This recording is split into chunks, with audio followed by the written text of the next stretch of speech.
오늘 본문에 보면 우선 첫 번째 33절에 보면 예수님과 제자들 사이에 격렬한 대화가 오가는 장면이 나옵니다. 예수님이 몹시 짜증이 난 듯한 장면입니다. 평소에 예수님답지 않는 언사가 오고 가는 그런 장면이죠. 베드로에게 일단 사탄아 물러가라 라는 말로 한 펀치를 날립니다. 그리고 이어 제자들과 청중들, 이제는 좀 모임을 확대시킵니다.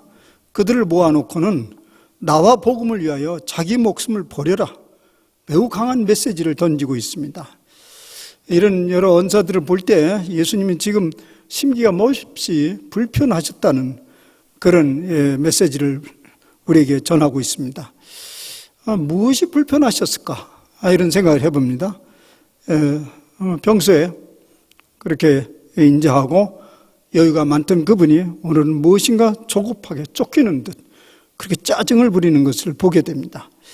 그 이유를 어렴풋이 살펴보기 위해서 이제 마가복음 8장 33절을 한번 봅니다. 여기에서 예수님께서는 하나님의 일, 사람의 일을 이렇게 나눕니다. 하나님의 일을 생각하지 아니고 사람의 일을 생각한다. 베드로를 향한 질책이죠. 그러니까 예수님과 베드로의 생각이 사뭇 지금 달랐다는 의미입니다. 오늘 우리가 이해하기 쉬운 언어로 표현하자면 예수님의 셈법과 베드로의 셈법이 사뭇 달랐다는 얘기입니다. 베드로의 셈법은 무엇인가? 그 앞에 읽어보면요, 예수님은 이제 베드로의 셈법으로는 예수님은 절대 죽어서는 안 된다. 그동안에 보여줬던 그의 능력과 실력으로 현실의 부조리를 척결하고 이스라엘을 독립국가로 회복시키는 일입니다. 그 일에 예수님은 일조를 해야 합니다. 그런데 반면에 예수님의 셈법은 달랐습니다. 그보다 더 근본적이었습니다. 예수님은 이스라엘의 회복을 위해서만 이 땅에 오신 분이 아닙니다. 하나님이 다스리는 세상에 관심이 있었습니다. 현재와 미래뿐만 아니라 영원에 이르기까지 연결되는 하나님 나라에 관심이 있었던 것이죠. 이렇게 셈법이 다름에 대해서 예수님이 몹시 답답해하고 불편해하신 거죠. 한 배를 탔어요. 같은 곳을 향해서 지금 항해를 하고 있는데 거기 탄 사람들이 다 셈법이 다르니 이게 목표지에 도달할 수 있겠는가, 이런 답답함입니다. 많은 오해가 불거지겠죠. 그 안에서 그 목표점에 대해서 서로 이견이 분분하고 그렇겠죠. 어쩌면 이대로 두면 그 배가 목표점에 도달하기 전에 파산될 수도 있습니다. 우리가 처한 교회의 현실이 이와 크게 다르지 않습니다. 한 배에 있지만은 셈법이 다 달라요. 생각이 다 달라서. 저는 오늘 대한민국의 정치적 현실을 빗대어 한번 더 보충 설명해 보고자 합니다. 정치는 단순히 정치에 대해서 굉장히 비관적으로 생각하는 사람은 소수의 사람들의 권력 다툼이다, 이렇게 그냥 그 권력 노름이다, 이렇게 판단할 수도 있지만요, 사실은 정치가 그렇게 간단하지 않습니다. 이것은 온 국가의 장래에 미래가 달려있는 문제이죠.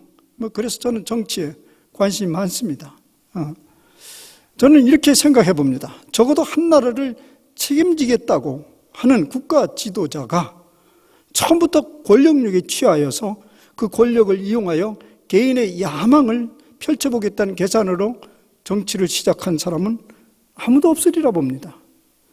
보다 더 나은 세상, 더 이상적인 국가를 만들어 보겠다는 숭고한 야망을 가지고 정치에 뛰어들겠지요. 그런데 현실은 딴판으로 흘러가는 이유는 무엇일까요? 처음부터 그랬다면 그때 그렇게 알아봤다 하지만 그렇지 않았는데 왜 딴판으로 흘러가는가?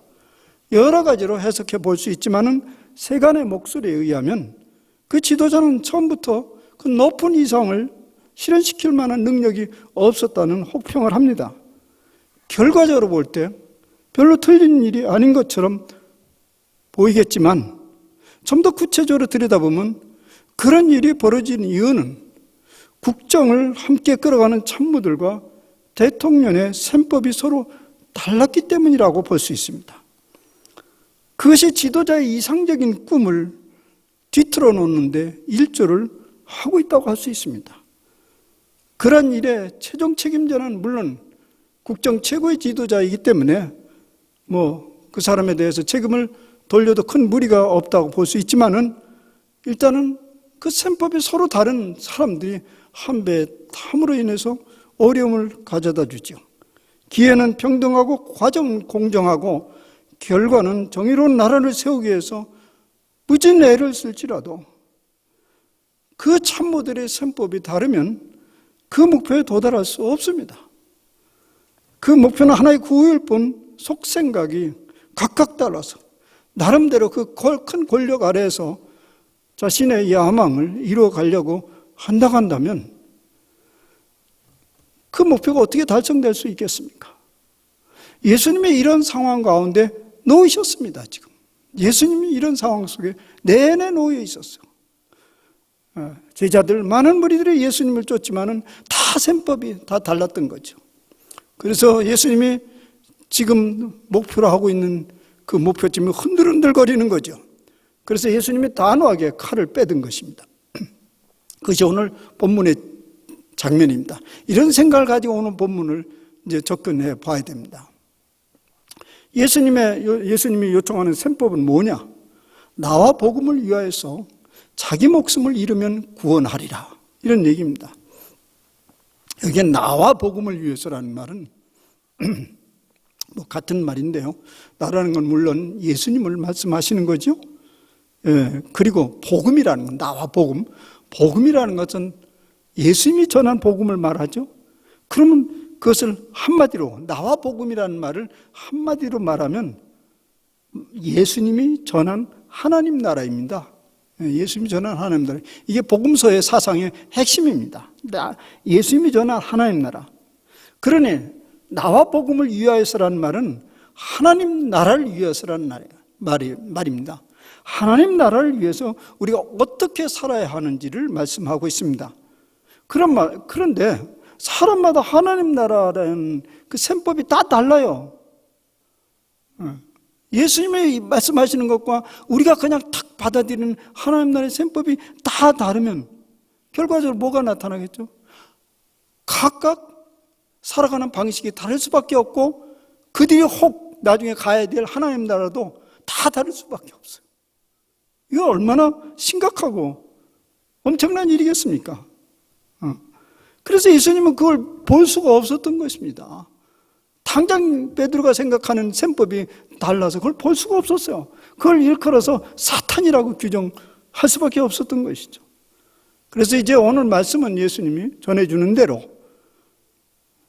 예수님이 전해주는 그 본래 의도, 그 셈법이 무엇인지를 좀 생각해 보려고 합니다. 이미 일부는 드러났습니다. 예수님이 가르치는 핵심은 나와 복음을 위해서 자기 목숨을 잃으면 구원하리라. 매우 익숙한 말이기도 하지만은 여전히 우리에게는 낯설게 들립니다. 하나님 나라를 위하여서 자기 목숨을 버려라? 얼마나 모순적인 일입니까? 좀 잘 살기 위해서 이상적인 세상을 꿈꾸면서 신앙생활을 우리가 하고 있는데 목숨을 버려라? 그러면 구원한다고? 지금 목숨을 잃으면 하나님 나라에 들어갈 수 있다고요? 그 좀 모순입니다. 물론 이 말씀이 정말론적 천국을 말한다면 이해 못할 일은 아닙니다. 왜냐하면 죽지 않고는 그 나라 못 들어가죠. 근데 왜 예수님이 죽어야 된다고 이렇게 강조합니까? 어떤 사람 안 죽는 사람이 있어요? 우리가 안 죽으려면 안 죽을 수는 있어요? 그건 말이 안 되잖아요. 그러니 여기서 말하는 예수님의 강조점은 이렇습니다. 여기 하나님 나라는 분명히 죽어서 들어가는 그 나라가 아닙니다. 또 목숨을 잃어야 된다는 여기 목숨도 생물학적 생명을 말하는 것도 아닙니다. 그것은 현재적 하나님 나라요. 반복적으로 죽고 살아나는 그런 우리가 경험할 수 있는 목숨을 말합니다. 우리에게는 매일매일 죽을 수 있는 목숨이 있습니다. 그리고 영원히 죽을 수 없는 목숨도 있습니다. 심리학적으로 이해하면 심리학적으로 생각하면 더 이해가 쉽습니다. 심층 심리학에서는 우리에게 적어도 두 자기가 있어요. 하나는 뭐 자라고 하는 자기라고 하는데요. 가변적 자아가 있습니다. 우리가 잘 아는 대로 이것은 이고라고 그래요. 에고, 이고.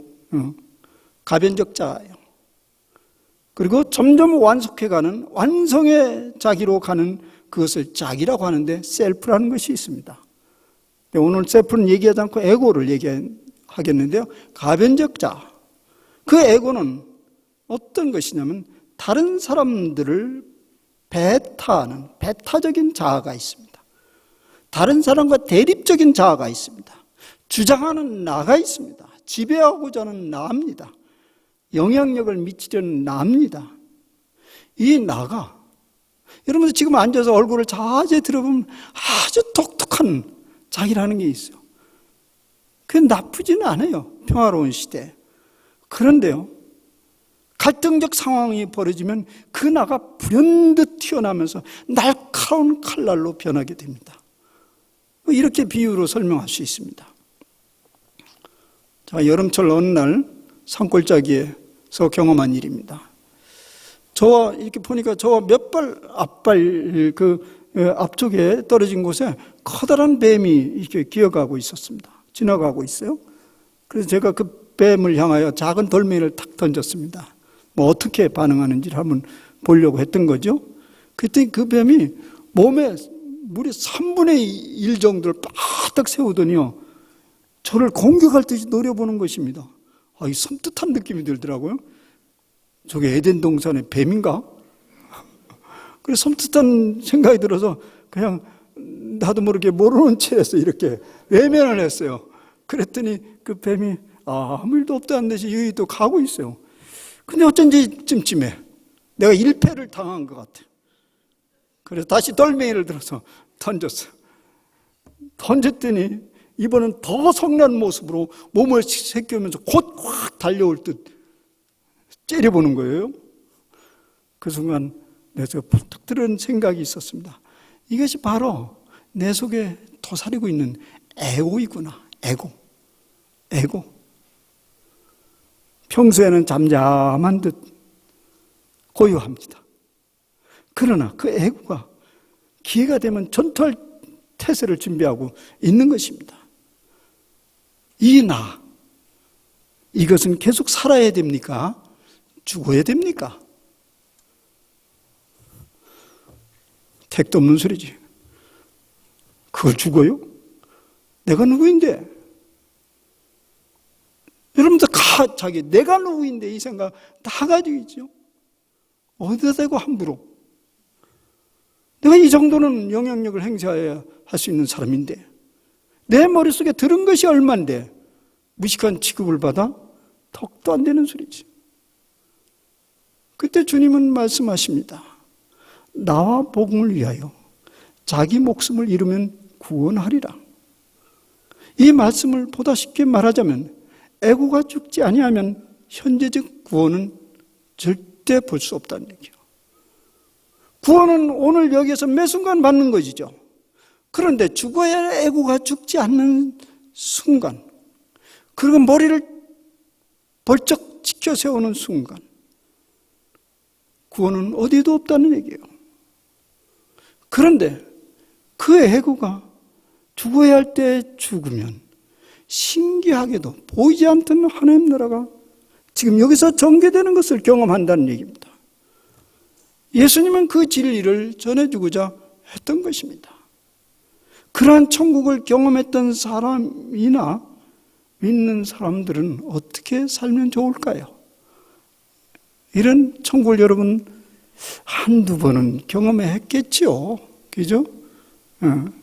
그렇지 않아도 맞아. 그런 천국이 있지. 이렇게 믿기는 하겠죠. 그렇다면 우리는 어떻게 살아야 하나요? 예수님이 전해주신 천국의 비유들 중에 천국은 마치 밭에 감추인 보화와 같다라는 말씀이 있습니다. 이 밭을 이제 우리가 알고 있다면 밭에 한 굉장한 보화가 감춰져 있어요. 우리 그거 알고 있어요. 어떻게 행동해야 되죠? 한 세 가지로 생각을 해봅니다. 우리가 이 행동에 대해서 세 가지로 가정을 해봅니다. 밭이 아주 넓어요. 그 넓은 밭에 감춰져 있으니, 첫째는 그 넓은 밭에 감춰져 있으니 누구도 쉽게 찾지 못할 터이니 괜한 수고하지 말자. 그냥 덮어두자. 그래서 나도 찾지 말고 다른 사람도 알려줄 필요도 없다. 그냥 내버려둬라. 그 첫 번째. 둘째는 누군가는 찾겠지. 복걸복이지. 찾는 사람이 임자지. 그러나 그렇게 확률이 높지 않는 일에 나는 안 해. 그런 사람이 있을 거예요. 이런 두 부류 사람들에 대해서 여러분들은 뭐라고 말해주고 싶습니까? 이런 두 부류의 사람들에게서. 우리는 이렇게 말하고 싶습니다. 당신들은 그 밭에 보화가 숨겨져 있다는 사실을 알기는 알아, 정말? 아니면 믿고는 있어? 그렇게 질문할 수 있겠죠. 성경은 결론적으로 말합니다. 그 감추인 보화의 비유에 대해서 성경은 결론적으로 이렇게 말합니다. 앞선 두 사람의 부류와는 달리 자기의 소유를 다 팔아 그 밭을 산다. 적당한 수고를 드리는데 그치지 않고요. 그 밭을 몽땅 사버립니다. 다른 누구도 접근하지 못하도록 말입니다. 예수님이 목숨을 잃으면 구원 얻으리라, 이 말과 다르지 않는 비유죠. 이제 이 본문에 접근하기 위해서 예수님의 방식에서 생각해 보면 먼저 우리 자신에게 물어봐야 됩니다. 우리는 주님을 따르고자 하는 마음은 있는가? 이렇게 물어봐야 되죠. 아니, 단지 그냥 무리 중에 익명으로 남아있고 싶은가? 이런 질문을 해야 돼요. 이 질문에 답을 해야 그 다음 얘기가 전개되는 것입니다. 예수님 당시에도 그러했지만 현대 그리스도인들 상당수는 주님의 제자라거나 혹은 주님의 절친이라고 하는 말에 그렇게 호의적이지 않습니다. 부담스러워요. 그런 말은 부담스러워요. 적당한 거리에서 무리 중에 한 사람으로 남아있는 것을 편애합니다. 세상과도 복음과도 적당한 거리를 두면서 살고자 합니다. 그리고 스스로는 얘기합니다. 이건 나의 선택사항이다. 그런데 예수님이 그렇게 선택사항이라고 했으면 뭐 그렇게 하면 되죠. 뭐 또 여기서 이러쿵저러쿵 얘기할 것은 없어요. 그런데 오늘 본문에 보니까 선택사항이 아니라고 그래요. 34절에 보면, 33절에 보면 예수님이 제자들만 모아놓고 한 것이라 이렇게 강력한 얘기는 제자들에게만 주는 것이지 우리 같은 무리들은 상관이 없다고 생각할 수 있는데, 예수님이 그야말로 더 열을 받아서 그런지 그 다음에 보니까요, 무리와 제자들을 불렀다고 그래요. 몽땅 모아놨어요. 나 긴급한 할 얘기 같다. 이때 이제 다른 일반 청중들도 불렀다는 장면이 나옵니다. 말하자면 결정적으로 예수님께서 전해주시고자 하는 그것에 대해서는 누구도 배제하지 않으셨어요. 밭에 감추인 보화, 즉 하나님 나라는 모두에게 열려진 보화이기 때문에 특정한 사람에게 얘기할 수는 없습니다. 그래서 이것은 선택사항이 아니라는 거예요. 지금 우리가 살아가야 될 그 삶의 방식은. 이 가르침은 특별히 예수님이 이제 순환과 죽음을 앞두고 하신 말입니다. 8장에서 이제 순환 예고를 하시는데, 이제 고난을 받고 죽겠다, 이런 예고를 하는 그 앞에 하신 말씀입니다. 말하자면 예수님과 더 이상 만날 수 없는 그런 상황에서 주님은 진심을 쏟아놓으신 것이죠. 매우 강하게, 그리고 급한 심정으로 말입니다. 그 절박한 말씀을 이해하기 위해서 우리는 이 말씀을 듣는 것이 아니고요, 그것을 이해하기 위해서 아니고, 그것이 나의 현실이 되기 위해서 취해야 할 자세는 무엇인가, 이걸 듣기 위해서 오늘 말씀은 하신 것입니다. 이런 절박한 상황 속에 감춰진 보화 하나님 나라를 앞에 둔 너희들은 어떻게 사는 것이 맞냐, 이런 얘기입니다. 한마디로 말해서 주님의 제자가 되는 것입니다. 예.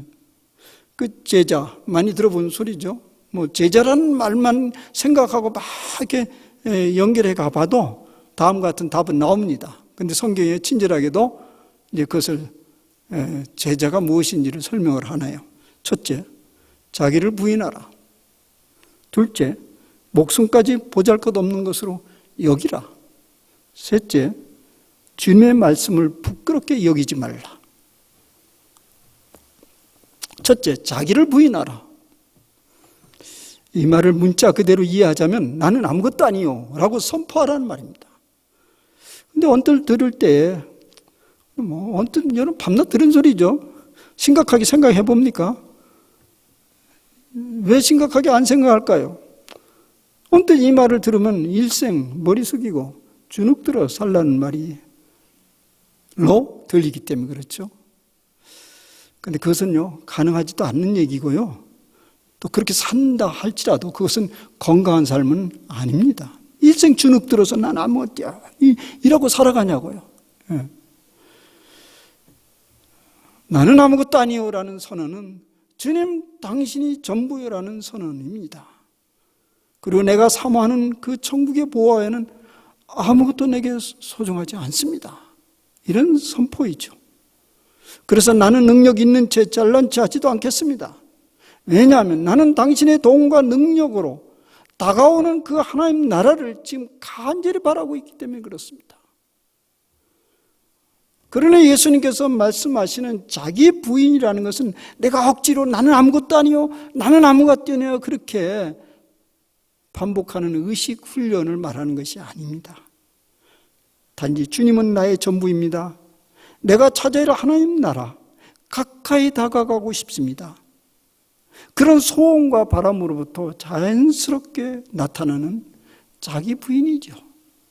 더 좋은 게 있는데, 더 궁극적인 것이 있는데 그까짓 거 이렇게 내려놓는 자연스러운 행동을 예수님께 말하는 것이지, 빠뜻빠뜻 살아있는 사람 너 죽어 이런 소리를 예수님이 하는 것이 아닙니다. 하나만 한 소리예요. 그래서 저는 여러분들 죽어야 됩니다 이 말 하기 전에 주님 당신 전부요. 왜냐하면 거기에 하나님 나라가 전개되기 때문에 거기에 나의 관심이 있어요. 그러냐는 그런 바람이 있느냐, 그 물음이죠. 둘째는 하나님 나라의 복음을 누리기 위해서는 자기 목숨까지도 보잘것없는 것으로 여기라고 합니다. 앞의 말씀과 크게 다르지 않는데요. 예수님이 그것을 굉장히 강조하네요. 자기 목숨까지도 보잘것없는 것으로 여기라. 이 말이 무슨 말인지 금방 알죠. 가장 소중한 것까지 내려놓으라는 말이죠. 가장 소중한 것이 목숨이죠. 37절의 말씀대로입니다. 사람이 무엇을 주고 자기 목숨과 바꾸겠느냐. 여러분 이 세상에 살면서도요 목숨을 건 것을 요구받으면 그냥 갑자기 세상이 캄캄해지겠죠. 그죠? 목숨을 거는 요구를 한다? 그러면 그걸 다 내려놓으면 무엇이 남는데? 그런데 무엇이 남는데 하는 그것이 보이지 아니하면 절대 목숨은 내려놓을 수 없지요. 말할 것도 없죠. 그런데요, 오늘 말씀은, 예수님 말씀은 모순되게도 하나님 나라에서 최대의 걸림돌이 그 목숨이라는 사실입니다.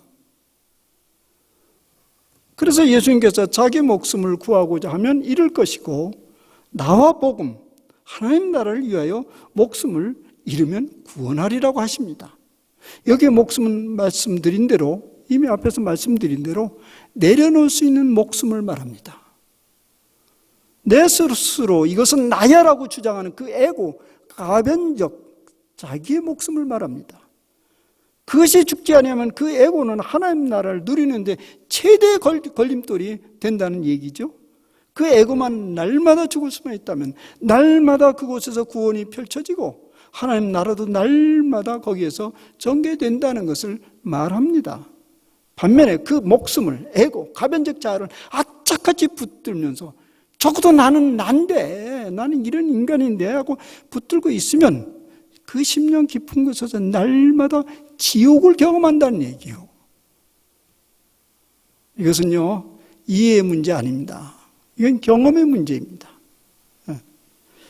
예수님께서는 우리 모두에게 자기 자신으로부터 철저히 자유인이 되는 것을 원하셨습니다.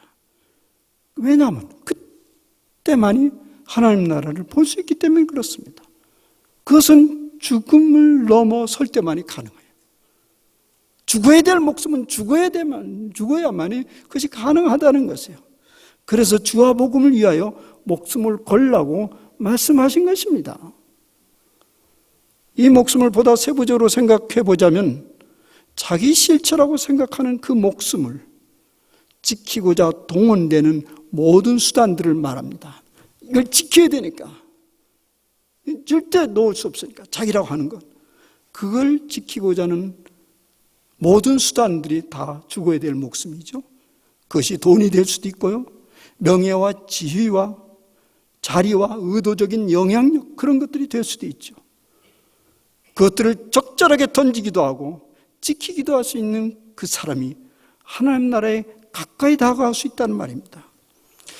이런 얘기는요, 성경에서만 통용되는 얘기가 아니죠. 세상에서도 통용되는 얘기입니다. 이 땅에서 존경받는 사람들을 보면 떠나야 될 때를 알아요. 내려놓을 때를 알아요. 포기할 때를 알아요. 적절하게 그것을 분별할 줄 아는 사람이죠. 이런 모습을 포괄적으로 자기 목숨을 버리라는 말로 예수님은 표현한 것이죠. 그렇게 함으로써 점점 우리는 더 자유인이 되어가면서 이룰 수 없는 하나님 나라를 흘끗흘끗 바라보게 되죠. 또 영원히 놓칠 수 없는 그 생명을 우리는 흘끗흘끗 맛을 볼 수 있다는 말이죠. 그것이 현재적 하나님 나라예요. 현재적 영생을 말하는 거죠. 셋째는 그런 하나님 나라를 이루고자 한다면 주님의 말씀을 부끄럽게 여기지 말라. 우리는 자주 이 하나님 나라의 복음을 일상의 삶의 원칙으로 받아들이기를 주저합니다.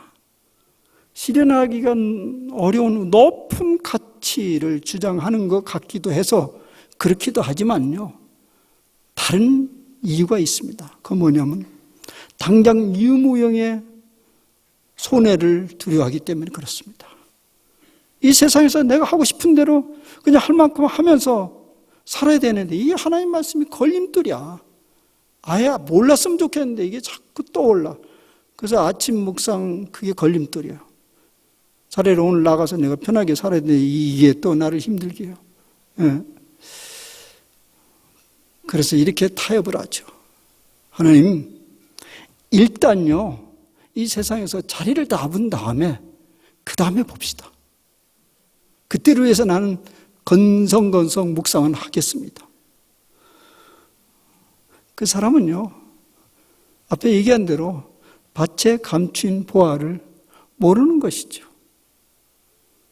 그 밭을 쓸모없는 것으로 생각하는 것이죠. 그것이 바로 나와 복음을 위해서 부끄럽게 생각하는 거예요. 이게 쓸모없는 일, 아니 아주 쓸모없다고 하지는 않지만 그냥 지금은 그렇게 유익이 되지 않아. 그래서 쓱 밀어두는 것을 다 복음을 위해서 복음을 부끄럽게 여긴다는 말입니다. 물론 하나님 나라의 가치와는 다르게 돌아가는 이 세상, 이 현실 속에서 이걸 붙들고 있다는 것이 쉽지를 않지요. 그럼에도 불구하고 주님은 이것에 대해서 주님 왜 모르겠어요? 그죠? 당시에 더 무리한 사회 속에 살고 있는데 왜 모르겠어요? 그런데 주님은 이렇게 막 몰아붙이네요.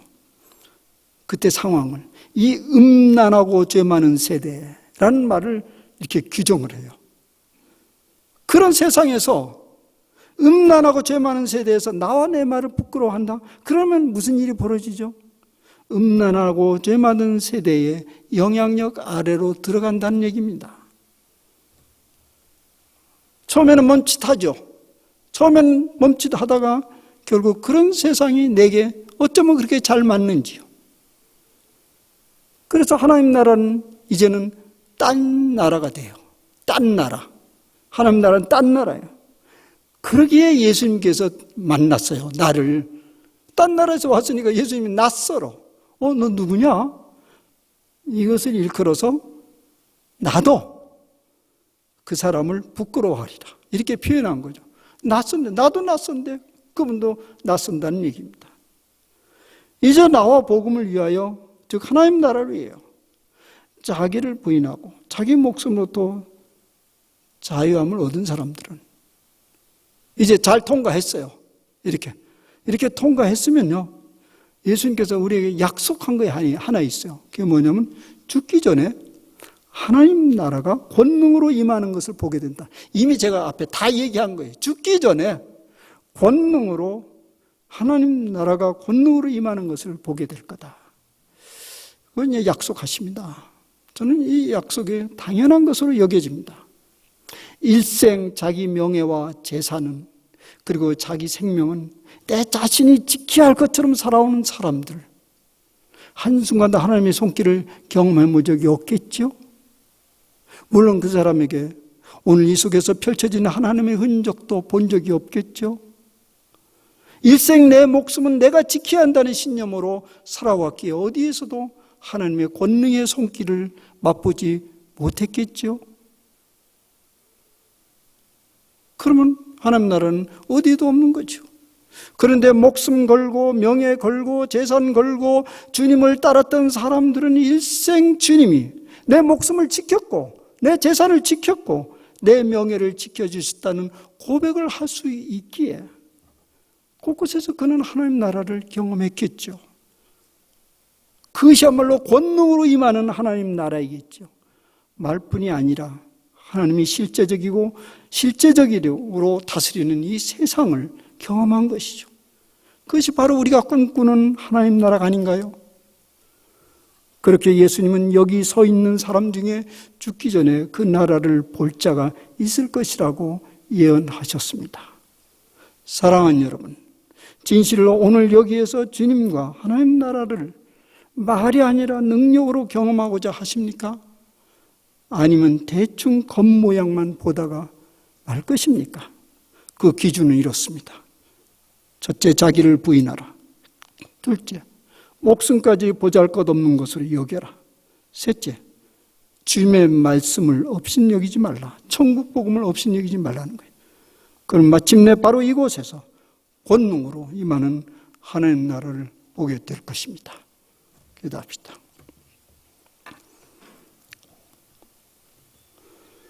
주님, 놀라운 하나님 나라의 비밀을 오늘 저에게 주셨습니다.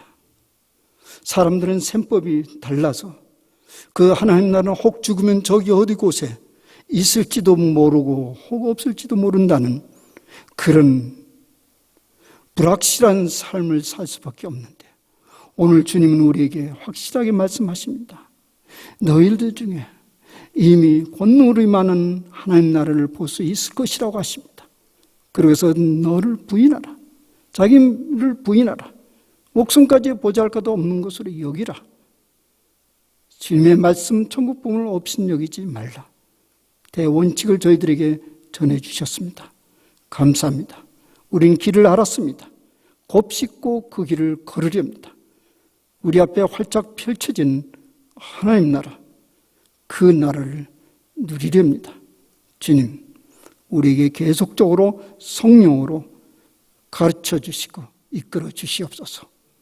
예수님의 이름으로 기도하옵나이다. 아멘.